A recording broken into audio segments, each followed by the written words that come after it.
제가 가장 많이 받는 질문 중에 하나가 차를 새로 구입하려고 하는데 어떤 방식으로 하는 것이 유리할까요? 하는 부분이에요. 요즘 신차 가격이 정말 많이 올라서 대표님들이 타실 만한 차량은 1억을 훌쩍 넘는 경우도 많죠. 금액이 크다 보니 구입 방법에 따라 부담도 달라지고 절세 효과도 차이가 발생하는데요. 오늘 영상에서는 차량을 구입하실 때 선택할 수 있는 다양한 방법들의 차이를 비교해보고 어떻게 하면 비용을 효율적으로 처리하면서 절세까지 할 수 있는지 하나씩 알아보도록 하겠습니다. 예, 오늘의 그 로드맵 한번 살펴볼게요. 어떤 내용을 설명드릴지. 첫 번째로는 구입 방법별 절세 포인트, 두 번째는 차종별로 어떤 또 절세 포인트가 있는지, 그리고 세금별로 어떤 절세 포인트가 있는지 이렇게 상황에 따라서 말씀을 드리고, 예, 각각의 차종을 구입을 했을 때 그 비용 처리에 대한 체크를 살펴볼 거고요. 도움이 될 만한 베스트 절세 전략, 그리고 마지막으로 차량 비용 처리에 대한 흔한 오해, 팩트 체크를 함께 살펴보도록 하겠습니다. 먼저 구입 방식별 우리 절세 포인트 한번 살펴볼게요. 네, 일시불로 이렇게 했을 때 일단 차량가와 그 취득세 대략 7% 정도 되는 금액을 한 번에 지불하셔야 되는 그런 구입 방법이시고요. 장점은 이자가 없고, 그리고 또 장기 보유할 수 있죠. 왜냐하면 내 차, 내 명의로, 예, 혹은 법인 명의로 이렇게 취득을 하신 거기 때문에 그냥 계속 어떤 그런 계약 조건이 없이 계속적으로 이제 평생, 예, 팔지 않으신다면 내 차가 되는 거죠. 법인 차가 되는 거고요. 그런데 단점은 초기에 자금 부담이 크다는 단점이 있죠. 왜냐하면 한꺼번에 대금을 지불을 해야 하니까 회사의 현금 흐름이 좋으실 경우에는 뭐 일시불로 턱 하고 이렇게 지불하실 수 있겠지만은, 예, 이제 금액이 만만치가 않잖아요. 요즘에 차량 가격이. 예. 그러면 이 차량 가격에 대해서 어떻게 세금 처리를 하냐면 이제 5년간 나누어서 감가상각을 하도록 되어 있습니다. 그 구입한 해에는 그 구입한 그 월로부터 이렇게 12로 나누어서 구입한 월수를 곱해서 이렇게 감가상각을 첫 해에는 처리를 하고요. 그 이후에는 이제 5년 나눈 그 금액으로 감가상각을 하게 되는데요. 세법상으로는 연 800만 원까지만 그 한도를 두고 있어요. 그래가지고 예를 들어 차 가격이 뭐 5천만 원이다. 그럼 나누기 5 하면은 1,000만 원이잖아요. 그런데 이제 1,000만 원을 다 비용 인정을 해주는 것이 아니고 800만 원까지만 인정을 해준다. 이런 방식으로 비용 처리가 됩니다. 두 번째로 할부 방식은 차량가 취득세, 이거를 이제 취득세는 물론 한꺼번에 내지만 그 차량 가액에 대해서 할부 기간 동안 나누어서 지불을 하게 되죠. 장점은 나누어서 지불하기 때문에 현금을 잘, 예, 융통하실 수 있는, 왜냐면 한꺼번에 현금 지불을 안 해도 되니까요. 예, 이렇게 나누어서 지불하기 때문에 부담이 상당히 낮아진다는 그런 장점이 있는데요. 단점은 그냥 무이자로 해주면 좋은데 대부분의 차량이 그 나누어내는 그 할부 기간 동안에 이자를 이렇게 추가적으로 징수를 하고 있죠. 예. 그래서 추가적인 이자 비용의 부담이 있다는 것이 단점입니다. 예, 그러면 이 세금 처리 방법은 어떻게 될까요?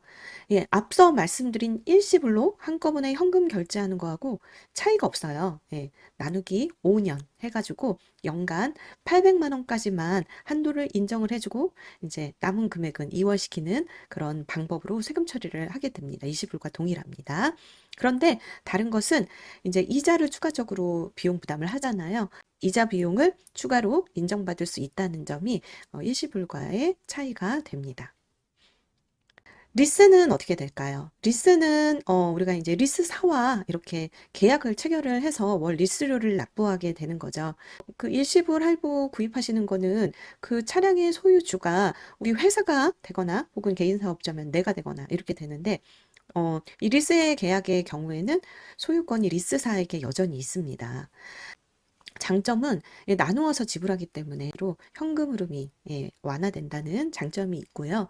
리스는 보통 계약 기간이 좀 짧아요. 물론 계약하시기 나름이기는 한데 3년, 4년, 5년 이렇게 하시는데 보통 3년, 4년 이렇게 많이 계약을 하시는 것 같아요. 리스 계약이 끝나면은 그냥 차를 반납하면 되는 거잖아요. 물론 그런 잔존 가치에 대한 그런 부분이 또 이제 만약에 내 차로 등록하고 싶다면 발생을 하겠지만 이 차에 대한 미련이 없으면 그냥 반납하면 됩니다. 그래서 교체 주기가 이렇게 짧으신 경우 이렇게 차를 오래 타는 것보다는 이제 자주자주 좀 바꾸고 싶다라는 그런 니즈가 있으신 분들은 리스가 참 상당히 좋은 이렇게 계약 조건이 될 거고요. 다만 단점은 중도 해지가 좀 어렵고 중도 해지할 때 어떤 위약금이라든지 이런 부분들이 좀 발생을 하고 그리고 잔존 가치 나중에 이제 다 리스 계약이 만료가 됐을 때 내 차가 아니잖아요. 근데 이제 마음에 들어서 이제 이 차를 내 차로 했을 때는 또 그 금액만큼 잔존 가치만큼을 지불해야지만 또 내 차가 된다는 그런 부분이 또 단점으로 다가올 수가 있겠죠. 세금 처리 방법은요. 리스료 중 차량가액에 해당하는 그 부분을 우리가 감가상각비 상당액이라고 이렇게 세법에서는 좀 얘기하고 있거든요. 그래서 그 부분만큼만 비용 처리를 해줍니다. 이것도 마찬가지로 연 800만 원 한도까지만 이제 가능하고요. 렌탈의 경우에는요, 이건 마찬가지로 소유권은 렌탈사에 있습니다. 그리고 월 렌탈료를 납부하는 방식으로 계약을 하게 되는데요. 장점은 나누어서 지불하기 때문에 현금 흐름이 좀 완화된다는 장점이고요. 다만, 다른 계약들과 다른 점은 보험, 자동차세, 정비 패키지, 뭐, 이런 계약 조건들을 더 추가로 보통은 다 이렇게 패키지로 계약을 하시죠. 그래서 관리 편의성이 뛰어나다는 장점이고요. 그러다 보니까 이렇게 직원 운행이 많으신 회사 같은 경우에는 보통 렌탈을 많이 권유드리고 있습니다. 그런데 단점은 아까 리스하고와는 차이가 이 부분인데요. 부가가치세가 별도 청구가 돼요. 그래서 일반 그냥 승용차인 경우에는 매입세액이 불공제됩니다. 이 부분은 뒤에서 더 자세하게 말씀드리도록 할게요. 그리고 세금 처리 방법은 렌탈료 중 차량가 해당분 감가상각비 상당액, 아까 전에 리스도 마찬가지로 우리가 세법상 용어로 감가상각비 상당액이라는 용어를 쓴다고 했죠. 렌탈료의 70%에 대한 거를 감가상각 상당액으로 보고 그 금액이 800만 원을 추가한다고 하더라도 연 800만 원까지만 한도로 인정해주고 있습니다. 그러면은 우리 리스하고 렌탈하고의 차이는 뭘까요? 우리가 생각했을 때 비슷한 것 같은데요. 예. 우리가 좀 뭐 내용은 사실은 이제 비용이라든지 이런 거는 큰 차이는 없기는 한데 어떤 차이가 있냐면 리스는 금융적인 성격이 강해서요. 리스 회사가 차량을 대신 사주고 사용자는 분할 상환처럼 쓰다가 반환 인수하는 그런 구조의 어떤 금융적인 그런 구조의 상품이고요. 그래서 리스료 대부분은 차량 가액 상환분 플러스 금융이자인데 금융이자의 비중이 적어요. 예. 그래서 이렇게 금융이자 부분은 한 7% 정도만 이렇게 보고 있고요. 근데 이게 세법상 정해진 거는 아니고요. 국세청에서 해석한 그 내용에 이런 내용이 나와요. 그래서 실무상으로는 93%의 그 차량 가액으로 보고 이렇게 처리를 하고 있어요. 렌타는 리스와 대조적으로 차량 이용의 성격이 더 강해요. 그래서 차량 가격뿐만이 아니라 보험료, 정비비, 차량 관리비, 서비스 수수료 등이 포함되어 있어서 차량 가액 비중이 리스보다는 적어요. 그래서 실무에서는 차량 가액 상당액을 리스료의 한 70% 정도 추정하고 나머지 30%는 보험, 수선, 그다음에 기타 서비스 비용으로 이렇게 보고 있습니다.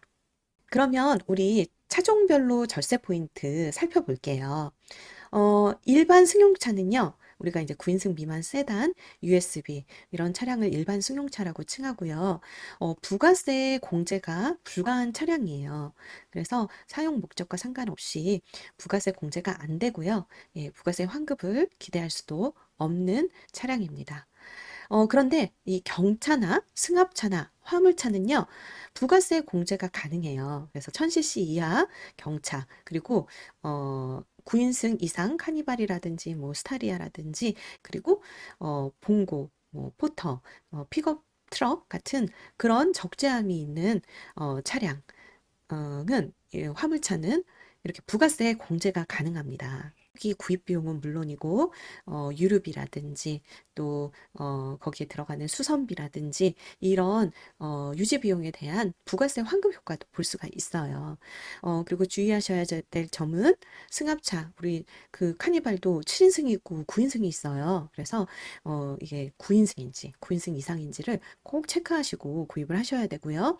그다음에 화물차는 당연히 우리가 사업 목적으로 사용하는 경우가 많겠죠. 그래서 절세 효과가 확실히 뚜렷하게 있는 그런 장점이 있으니까 이렇게 체크하고 구입을 하시기를 바라겠습니다. 기타 이제 우리 소득세, 법인세법에서 우리 차량에 관련된 또 절세할 수 있는 그런 부분들 함께 살펴보도록 하겠습니다.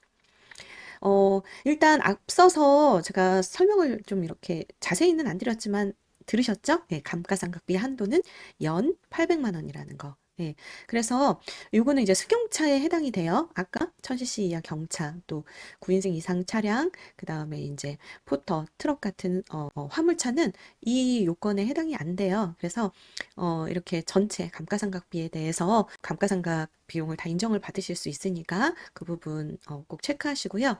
그거에 대해서 이제 800만 원을 초과하는 부분이 생겼어요. 그렇다고 해서 비용 처리를 아예 못 받느냐? 그게 아니고 2월을 해줍니다. 그래서 그 해년도에 못 받은 거를 2월을 해서 다음 연도 이후로 넘겨서 또 그 다음에 또 800만 원이 넘어가면 또 그 다음해로 넘기고 이런 식으로 해서 결국에는 비용 처리는 다 해줘요. 그 차량이 이제 감가상각 기간이 회계상으로는 5년 안에 끝나잖아요.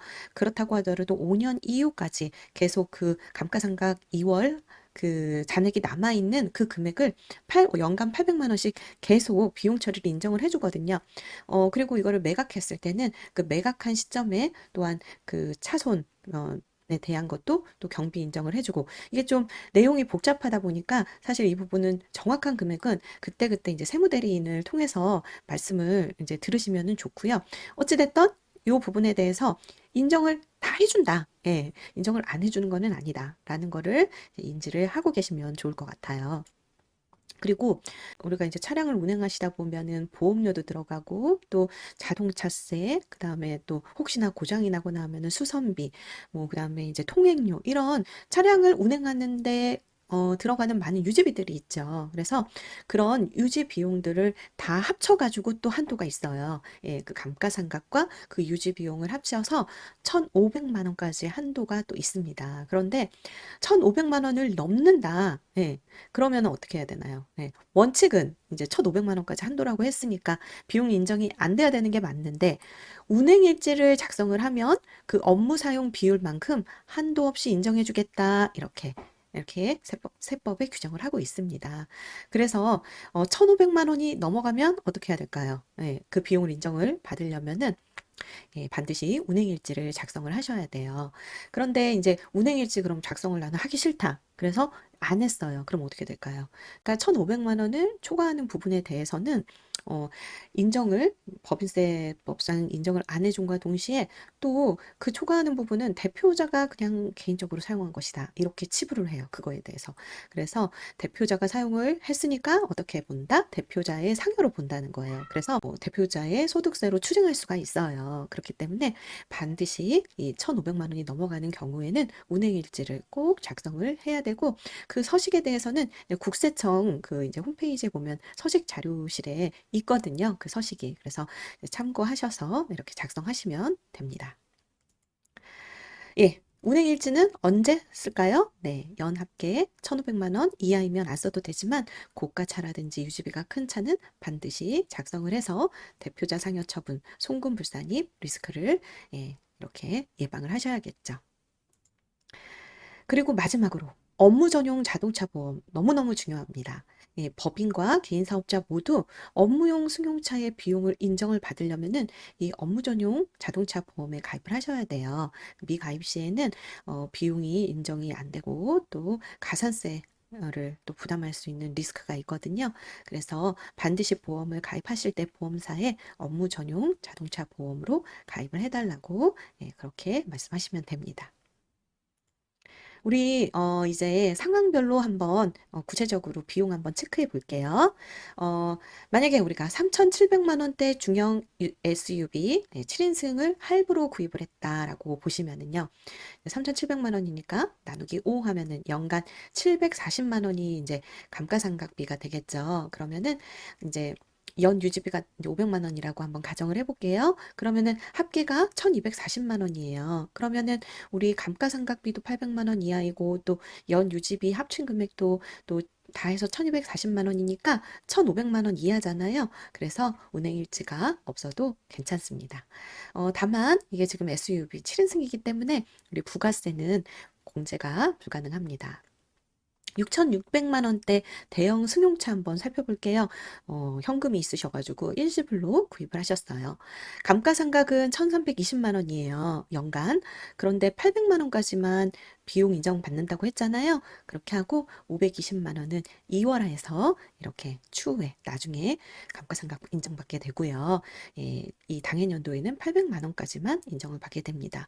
그리고 이제 연 유지비가 1,000만 원이라고 가정을 한다면 이 두 금액을 800만 원과 1,000만 원을 합치면 1,800만 원이잖아요. 예, 1,500만 원을 초과했죠. 그래서 운행일지는 반드시 기록을 해주셔야 합니다. 운행일지를 100%, 운행일지가 100%면 네, 요 1,000만 원에 대해서 다 전액 인정받을 수가 있죠.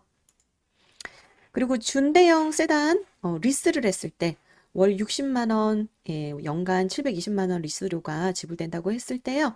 예, 요거 이제 뭐 물론 우리가 이제 93%를 그거를 해야 되겠지만 뭐 그거 안 해도 지금 800만 원 이내잖아요. 그리고 이제 연 유지비가 400만 원이라고 가정을 하면 두 금액 합치면 합계 1,120만 원이죠. 그래서 운행 일지가 불필요합니다. 그리고 이제 부가가치세는 승용차니까 예, 공제가 안 되겠죠. 예. 그리고 또 이제 리스료 같은 경우에는 또 면세예요. 예, 그래가지고 예, 이것도 다 어차피 면세니까 또 상관은 없을 거예요. 그리고 수입 대형 승용 장기 렌트를 했다. 예, 이거 월 300만 원대로 이제 렌트료 나간다. 이렇게 한번 가정을 해보면요. 렌탈료 70% 감가상각 상당액 적용해도 연 800만 원 초과하잖아요. 예, 그래서 800만 원까지만 인정받으실 수가 있고 연 유지비 이렇게 뭐 얼마 이렇게 유류비 한다고 하더라도 월 300만 원이면은 사실 1,500만 원은 초과하겠죠. 이럴 경우에는 운행일지가 필수입니다. 그리고 고가 승용일수록 예, 운행일지 전용보험 꼭 체크를 하셔야 되고요. 또 마찬가지로 이게 그냥 일반 승용차라면은 이제 렌탈료는 부가세가 끊기고 세금계산서 발행도 되거든요. 그래도 이게 지금 이제 일반 승용차이기 때문에 예, 부가세 공제는 안 돼요. 그런데 만약 이 차가 뭐 카니발이라든지 뭐 트럭이라든지 뭐 이런 차였으면은 그 부가세도 렌탈료에 포함되어 있는 부가세도 공제가 가능합니다. 카니발 9인승 경차 레이 이렇게 아까 언급드렸듯이 이런 차량은 예, 부가세 공제가 되는 차량이죠. 이렇게 장기 렌트를 했다. 그러면은 장기 렌트에 이제 대한 세금계산서 발행도 됐을 거예요. 그래서 두 차 모두 부가세 공제가 가능하고요. 또 감가 유지비 한도도 없어요. 그래서 운행일지 작성도 불필요합니다. 그리고 보험, 세금, 정비 이런 비용도 포함되어 있기 때문에 직원의 운행이 많은 그런 사업장인 경우에는 이렇게 렌트를 좀 권유드리고 있어요. 왜냐하면은 이렇게 부가세 공제도 되고 사업장의 관리 또 절세 밸런스에 가장 최상의 조건을 가지고 있기 때문이에요. 네, 우리 베스트 그럼 절세 전략 어떻게 하면 좋을지 한번 정리해 보겠습니다. 5년 이상 장기 보유를 한다든지 이제 초기 자금에 여유가 있다면은 예, 일시불 또는 할부로 현금 구입하시는 게 아무래도 이자 비용이 최소화되고 또 소유권을 애초부터 가지고 있다는 장점이 있기 때문에 예, 가장 좋은 이렇게 방법이라고 볼 수 있고요. 그리고 만약에 3년에서 5년 주기로 자주 교체를 하신다든지 또 초기에 조금 현금 흐름을 좀 원활하게 하고 싶어서 그렇게 큰 금액을 들여서 차를 구입하기는 싫다 하시면 리스를 이렇게 하시는 걸 권유드려요. 예, 그만큼 유연성이 높기 때문이죠. 그리고 직원 다수가 운행을 하고 또 사고나 관리나 어떤 리스크 관리 이런 거를 좀 효율적으로 하고 싶으시다라면 장기 렌트를 권유를 드립니다. 그리고 부가세 환급도 비용 한도 없는 또 운행일지도 작성할 필요 없는 그런 차량을 구매하기를 원하신다라면은 경차, 9인승 이상 차량, 화물차 이렇게 선택하시라고 권유드리고요. 고가 승용차가 불가피하다 이럴 경우에는 운행일지를 100% 작성하도록 해주시고요. 전용 보험으로 꼭 방어하시기를 바랄게요. 그리고 운행일지 쓰실 때는요, 저희 이렇게 거래처 사장님들께 권유드리는 방법이 차량 톨게이트 그 내역 있잖아요. 그거 이제 한국도로공사나 이런 사이트에서 이렇게 받아보실 수 있거든요. 아무래도 이제 또 운행일지를 그때그때 작성을 하시면 좋은데 바쁘셔가지고 미뤘다가 이렇게 작성을 하셔야 되는 경우도 좀 있을 것 같아요. 그런 경우에는 그 한국도로공사 사이트에 들어가셔서 톨게이트 그 이렇게 통과한 내역들을 보면서 기억을 이렇게 되살리셔가지고 그 내용과 맞게 작성을 하시면 좀 실무상으로 도움이 되지 않을까 싶습니다. 흔한 오해 팩트 한번 체크해 볼게요. 렌트가 세금상 무조건 유리할까요? 예, 그렇지가 않죠. 예, 승용차 기준으로는 우리가 뭐 어떻게 하든 차값에 대한 처리는 연간 800만 원이 한도예요. 네. 장점은 이제 관리의 편의성이 있다는 거지, 뭐 세금상으로 절대 유리하다 이런 거는 아니고요. 또 부가세 공제도 일반 승용차는 또 렌트는 안 되거든요. 그러니까 이제 뭐 카니발이라든지 경차라든지 트럭이라든지 이런 걸 렌트하실 때는 부가세 환급을 받으니까 이렇게 좀 유리하신 부분이 있거든요. 예. 그래서 이런 부분 이제 잘 참고하셨다가 차량 구입하실 때 반영하시면 될 것 같고요. 운행일지는 회사 차량이면 무조건 써야 한다? 이것도 아니에요. 예. 아까 말씀드렸듯이 1,500만 원 추가하면 필요하고, 고가 승용차는 당연히 1,500만 원 넘어갈 가능성이 많으니까 예, 반드시 작성을 하시고, 그리고 부가세 공제받는 차량들은 예, 그 대상이 아니라고 말씀드렸어요. 그리고 감가상각비 초과하면 비용 처리 안 된다. 예, 이것도 예, 당연히 아니겠죠. 예. 그 당해년도만 안 되는 거고요. 예, 2월에서 이후에 계속 비용 처리가 가능하다고 말씀드렸습니다. 예. 우리가 오늘 정리해드린 포인트 다시 한번 요약해 볼게요. 차량 구입 방식, 일시불, 할부, 리스, 렌탈에 따른 세무상 절세 효과는 거의 동일해요. 그런데 차량을 선택하실 때는 사업 규모, 자금 상황, 또 교체 주기에 맞춰서 선택하는 게 현명하시고요. 중요한 건 차량의 종류인데, 절세 목적이라면 승용차보다는 경차나 9인승 이상 승합차 또는 화물차를 구입하시는 것이 유리합니다. 말씀드렸던 대로 차량의 종류에 따라서 부가세 공제 여부와 운행일지 작성 필요 여부를 체크하시면 되고요. 감가상각비는 일반 승용차의 경우 차량 가격에 관계없이 1년에 800만 원 비용한도 적용받는 점 다시 한번 기억하시기 바라겠습니다. 결론적으로 절세 목적이라면 차량 구입 방식보다 차량 종류 선택이 더 중요하다. 예, 대표님들의 상황에 맞게 똑똑하게 선택하시기 바라겠습니다. 오늘 영상이 도움이 되셨다면 좋아요, 구독 부탁드리고요. 질문은 댓글로 남겨주시면 제가 직접 답변 드리겠습니다. 감사합니다.